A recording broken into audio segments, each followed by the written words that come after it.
Welcome everyone to the webinar, Leading the Charge, Women Pioneering Innovation in Technology. I'm genuinely thrilled to share this space with you today. And for those meeting me for the first time, I'm Rajani Rao, Principal Technologist at AVEVA. With a career spanning over 2 decades, I have been at the forefront of designing and developing cutting-edge tech. But there's more to my story. I'm a mother of 2 incredibly young girls, and I'm an advocate for women in technology. And why am I an advocate for women in technology? My journey started with a simple observation. My daughter in her football class was surprised and a bit confused that she was the only girl in the class. And that's when I realized I have felt often that I have been the only woman in technical meetings. The second event that happened, which made me join as the director of Women Who Code, was that I was at a career fair explaining to girls about a career in engineering and technology. However, most of them thought that technology was not for them, and that struck a chord. So as director of Women Who Code, I'm pushing for women's progress in tech and leadership. It's about inspiring women to see no fields as off limit and to dream big. And being a fractional CTO and an advisory board for AI and machine learning startups, it keeps me grounded and connected to the pulse of innovation. And you may ask, what is my vision? It's a world where women lead in technology and break new ground. So today, let's explore innovation, what it means, why it matters, and how can we make sure it is inclusive for all women? Let's get started. I find it inspiring to see women who have paved the way in innovation and allow us to believe in ourselves because they stand as role models for us. So I will start by honoring some trailblazers who have set the stage for us. Ada Lovelace penning her first algorithm without a computer in sight, or Grace Hopper developing a programming language when most couldn't even grasp the concept of computer.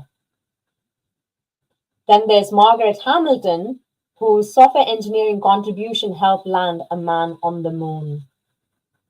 And their stories are just not history, they're reminders of the power of innovation against all odds.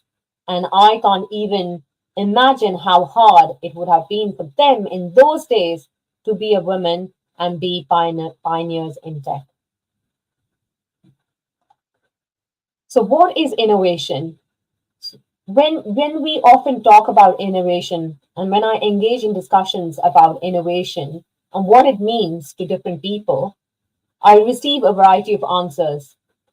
The question I usually pose is, if we desire novel methods, if we devise and design novel methods of tackling everyday challenges at work, which we all do, can we consider that as an innovation?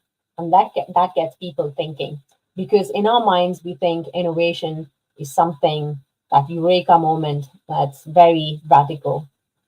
At its core, innovation is just about making life better for everyone. It's not just the eureka moments, which are good to have, but the process of bringing those ideas to life, improving how we work, live, and interact. It's about seeing that problem and not just finding a solution, but improving on the solutions we've already had. Good innovation brings together original thinking and the ability to make it real, pushing us forward and helping us grow by solving actual problems and meeting the needs that haven't been met yet. It's customer-centric, it's something novel, and it's in most important, it's useful. You can look at innovation on a spectrum of incremental innovation on one and disruptive innovation on the other. To understand innovation better, I would love to explain innovation on the spectrum. So innovation comes in many forms. Sometimes it's a small tweaks, like when smartphone makers add a new camera feature or they've made the camera better.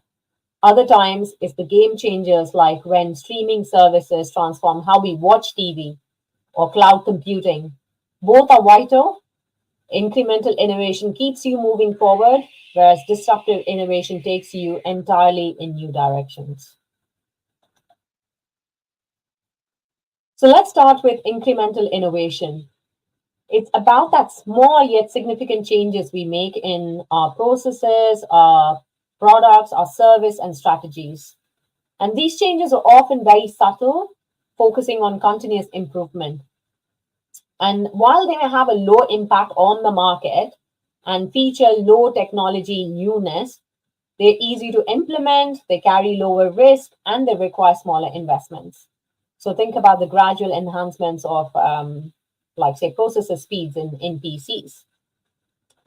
We've seen PCs become smaller and smaller, and and the battery life of like the smartphones and the PCs are getting better. So it's about making what incremental innovation is about making what works even better and ensuring that businesses can continuously not only meet, but also exceed the customer expectations without the high stakes. In essence, it's a testament to that idea that sometimes small steps can lead to big changes over time. On the other end of the spectrum, we have disruptive innovation. And these are the breakthroughs that really are game changing. They create significant shifts in the market, and disruptive innovations often start in niche markets, but they have the power to eventually displace established competitors. Unlike incremental innovation, disruptive innovation can surprise the market and gradually gain momentum, introducing new business models, products, or services. And they are characterized by high impact on the market, high technology newness, and yes, they are harder to implement because it's the first of a kind. And they come with high risk as a consequence. But the potential rewards are immense, and it paves way for new capabilities, often reshaping industries in the long term. And think examples like Airbnb, Uber, Netflix. And these are great examples of how disruptive innovation can not only enter the market, but eventually dominate it and transform the way we live, work, and play. Both incremental and disruptive innovations play a crucial role in shaping industries. While one focuses on refining and enhancing, the other aims to revolutionize and redefine. As businesses, we've got to embrace both strategies to lead sustained growth and to survive the competitiveness of today's ever evolving market landscape.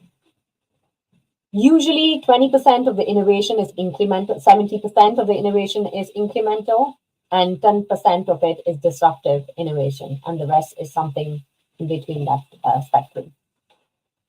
So I've given examples for incremental innovation, such as PCs and cameras, and a disruptive innovation. You can think of cloud technologies, how companies like Amazon Web Services and Azure and Google Cloud represent radical innovation in computing.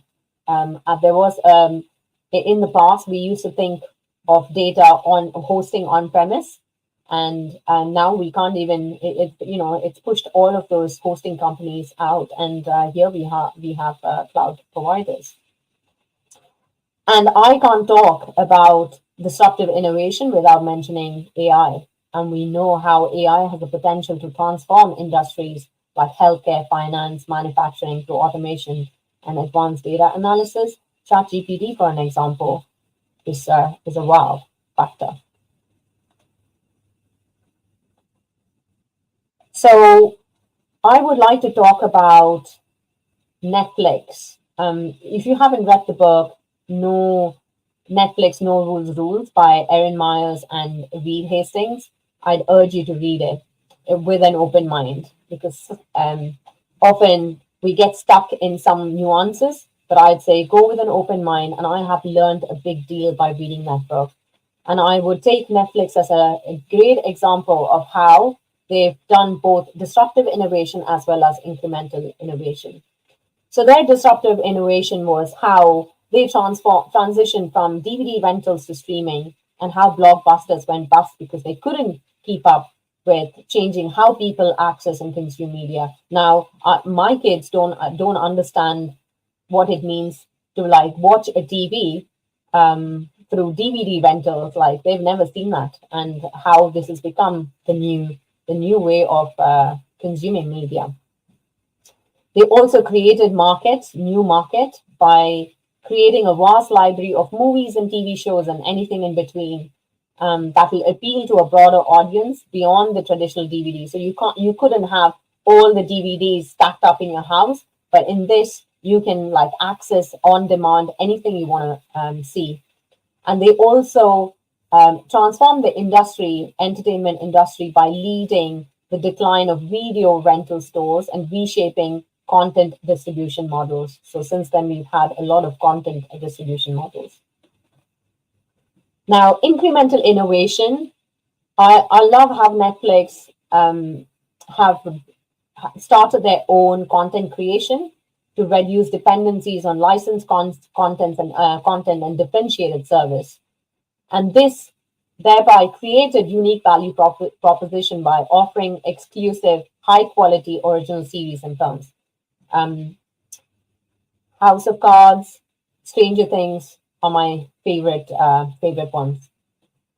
And also the market adaptation. They have adapted to changing consumer preferences and industry dynamics, and they position themselves as a leader in the entertainment industry. So my question is, why is innovation important? Like we talk about innovation all the time. We've understood what innovation is, but why is it important? We know innovation is crucial, and yet there's a gap between recognizing the innovation's importance and actually innovating. It's a challenge, but it's also an opportunity for us, especially for women in tech, to lead the way in bridging this gap. Surveys show companies disappearing when market shifts because they couldn't keep up with the change. World Intellectual Property Organization's report showed that the money that's being put in is a record of 2.4 trillion US dollars, and this underscores the growing importance of innovation in driving economic and business growth. And also the Accenture survey, where 52% of the Fortune 500 companies have disappeared since 2000 due to digital disruption and failure to innovate.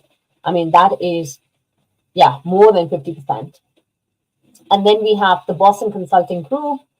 Their Innovative Companies 2020 report shows that the top 50 most innovative companies outperformed in their share price by 17%, highlighting the positive financial impact of sustained innovation efforts. And McKinsey study showed that 84% of the executives agree that innovation is important to their growth strategy, yet 94% of them are dissatisfied with their organization's innovation performance. And Harvard Business Review research highlights that the fear of failure inhibits innovation in 31% of the organization. So these are all like fundamental. So what can we do to bridge this gap between understanding the importance of innovation and actually innovating? So let's begin with the basics. What I would like you to take a look at is the 4 stages of psychological safety. And I think it's the foundation, it's the groundwork in any organization. If you got this right, everything else is easy peasy. So the psychological safety stage is defined by Timothy R. Clark. If you get a chance, do read his book, where each stage lays groundwork for innovation. So the first stage is inclusion safety. This is the starting point. At its core, inclusion safety means that you connect, you're safe with your identity and you belong. And this is a stage where everyone feels they can be themselves, they can share who they are, they can feel accepted without worrying about being left out or judged. This is so for me, this will mean I'm an Asian woman and I feel safe and I can identify myself as a Asian woman in tech. And why is it important for innovation? When everyone feels included, we open the doors to a wide array of ideas and perspectives, and this diversity enriches our brainstorming, paving the way for unique and sometimes revolutionary innovations. So once the starting point, which is the inclusion safety, is met, the next stage is the learner safety. This is where we are embracing curiosity. We are allowing building a culture of failure here. So what do we mean by learner safety? It is it just means that it is safe to dive into learning, ask as many questions as we want, we can experiment, and we can even fail. And this stage recognizes that you can be vulnerable as part of this learning, and you're not punished for your vulnerability. And it is accepted and is embraced as a step towards growth. And why does learner safety encourage experimentation? So, a culture that supports learning and questioning nurtures experimentation and pursuit of new ideas. Understanding that mistakes are part of learning builds resilience and drives forward our innovative efforts. So, when I interview at an organization, the first question I ask is, how do you make sure that this is a culture that celebrates failures?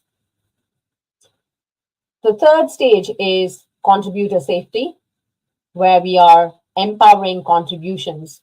So after learning comes contribution. And this stage, everyone knows that their input is valuable and will be appreciated. And it's about trusting what I bring to the table will make a difference, and it's appreciated and it's valued. So why does it optimize team skills, the contributor safety? Because feeling valued for our contributions motivates us to apply our unique skills and knowledge, enhancing projects and driving continuous evolution of innovative solutions. Now, go past the contributor safety is the challenger safety. And this is where you're cultivating the feedback culture. Again, just look at a Netflix feedback culture. It's amazing. If you can develop an organization where there's challenger safety and you can cultivate a feedback culture, I mean, there's nothing, you're unstoppable. And so this is like the pinnacle of innovation culture, where challenging is the norm and is encouraged without fear of negative repercussions. It's essential for progress and breakthroughs as it invites new ideas, feedback, and proposals for change. And this is where challenging assumptions happen. Why are we doing this? Because we've been doing it before. So why does it drive revolutionary ideas? The freedom to challenge and question, to bring diverse and opposing viewpoints, fosters an environment where groundbreaking innovations can emerge. It is here in this stage, complete psychological safety, that true innovation flourishes. So I'd like to say that once you've built up an organization where everyone has the 4 stages of psychological safety met, you will be able to truly build a culture where innovation thrives, driven by inclusion, learning, contribution, and through challenging. So now that the psychological safety is in place, how can organizations foster a culture of innovation? As a top-notch agile team, I have been part of top-notch agile teams, and I also know for a fact that if you're a great agile team, you're a great innovation team, because naturally, agile teams create an innovation culture. It allows for that psychological safety. And when we start sharing a common vision, welcoming different ways of thinking, encouraging collaboration and teamwork, this is what sets the stage for innovation. So creating a shared vision. So if the vision is clear and it is reiterated often, and the teams have bought in, and every individual of the organization has brought in this this vision, and they are empowered, and they they feel they are part of that organization and naturally feel empowered and motivated to contribute. So to make this happen, you can hold workshops to define innovation aims and make sure every project lines up with this goal. So the vision. So in the previous organizations, every bi-weekly, we would remind ourselves of a vision. We would also talk about the vision within our teams. What is that we can do, which can help the customer? What are his pain points, and how can every sprint we can deliver most value to the customer? The second thing is valuing different perspectives. So diversity isn't just nice to have, it's essential. And we all know this. And Boston Consulting Group found that teams with diverse members was 19% more innovative. So it is quite essential. So when we form groups focused on diversity and inclusion, to ensure our team reflects diverse perspectives, just look at the teams, make sure that there is training to broaden our understanding, to promote inclusivity. And recruitment, yes, plays a big part here. It's also about finding the right mix, not just filling the quotas. So I know that under pressure, sometimes we, when we have to recruit fast, we drop the diversity quotas, and we would like to inherently bring in diversity, but sometimes when we are under pressure, we give in, especially with a smaller pool of diverse individuals. And at AVEVA, diversity is a big deal, and our leadership team is fully behind it. And I'm an ambassador at Women at AVEVA, and I can see a lot of diversity initiatives being taken, and the impact of it on just the culture. The third point is encouraging teamwork across fields. If we encourage teamwork, how can we collaborate better? How can we how can we like brainstorm together? How can we run hackathons? How can we get everyone to contribute to the shared goals? And this is what we should be thinking as part of in some organizations I've worked. We've had regular brainstorming sessions, hackathons, even workshops to look at how we are going to innovate, and we have diversity in the rooms. It's not just one team or one culture.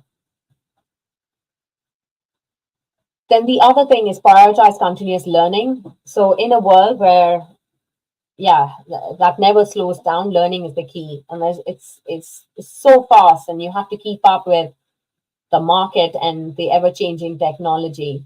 So if you allow for prioritizing continuous learning to keep up with the new strengths and skills, this I mean conferences, courses, events, whatever it takes for the team to feel that they are keeping up with tech. In our agile teams, we actually say 2 hours per sprint is actually dedicated for this, and it's actually calculated as part of our sprint. And then we come together, whatever we've learned, we share it. So we are spreading the knowledge, and also like running community of practice where this knowledge is shared.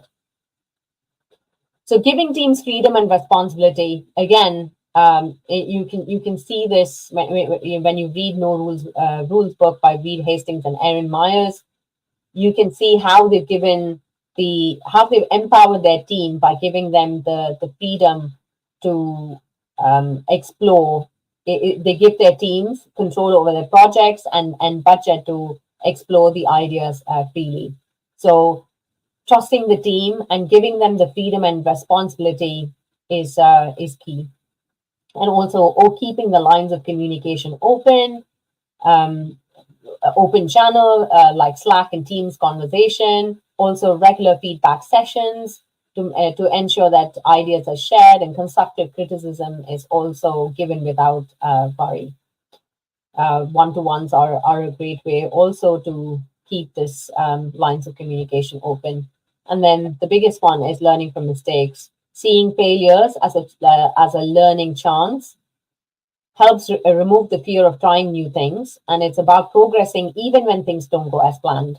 So by looking at in your retrospectives what didn't go well and how you can take this failure and turn it for positive, what positive actions you can take will really help. And at the core of what we do, it's whether it's setting aside time for personal projects like Google's 20%, encouraging every team to experiment. The goal is to keep innovating, learning, and growing together, and fostering that culture.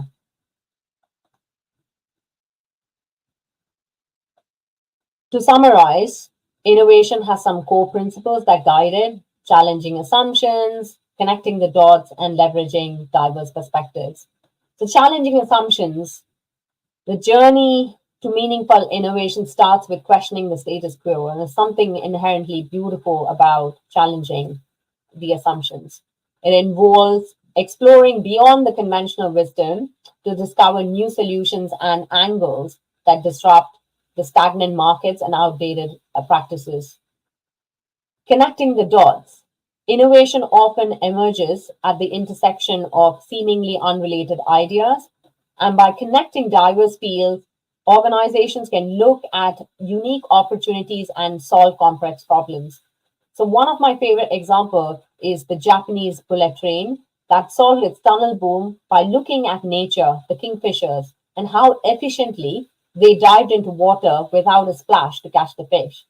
So something as simple as that. It doesn't need to be other technology. You can even look to nature to connect the dots. And then the third thing is leveraging diverse perspectives. Diverse viewpoints is essential for holistic innovation. Teams with varied experiences and insight fuel the creative process, leading to more inclusive and impactful outcomes.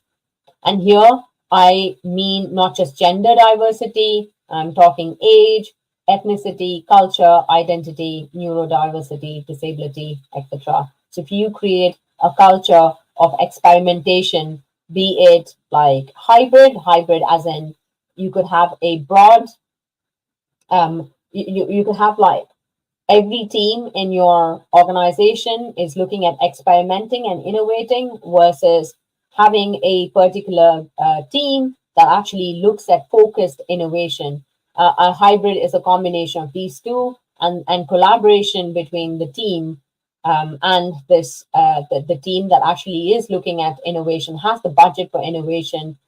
Together, we will be able to achieve the best innovation possible. And as I wrap up, I want to leave you with this thought. The future of innovation is inclusive. It is not just a dream, it's a goal we're moving towards every day. With every woman who steps into tech, with every effort to make our spaces more inclusive, we are not just shaping the future of technology. We are shaping the future of the world. And thank you for joining me today. And let's continue to lead this charge together. Thank you.